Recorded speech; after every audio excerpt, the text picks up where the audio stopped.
2026 ലോകകപ്പ് മത്സരങ്ങൾ ഇങ്ങനെ പുരോഗമിച്ചു കൊണ്ടിരിക്കുമ്പോൾ ഒരു തരി വിട്ടു നൽകാതെ രാജ്യത്തിൻ്റെ രക്ഷകരായി മാറുന്ന ഐതിഹാസിക ഗോൾ വേട്ടക്കാരായ രണ്ടവതാരങ്ങൾ.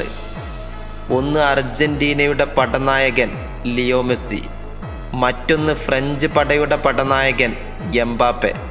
2006 നടന്ന ലോകകപ്പിൽ ബ്രസീലിയൻ താരം റൊണാൾഡോ തീർത്ത എക്കാലത്തെയും മികച്ച ഗോൾ വേട്ടക്കാരനെന്ന ചരിത്ര റെക്കോർഡ് 2014 ജർമ്മൻ താരം ക്ലോസെ മറികടന്ന് തൻ്റെ പേരിലാക്കി.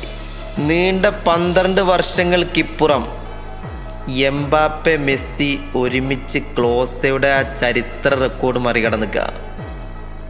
2026 ലോകകപ്പ് മത്സരങ്ങൾ അവസാനിക്കുമ്പോൾ ഈ ചരിത്ര റെക്കോർഡ് ആരുടെ പേരിലാകും?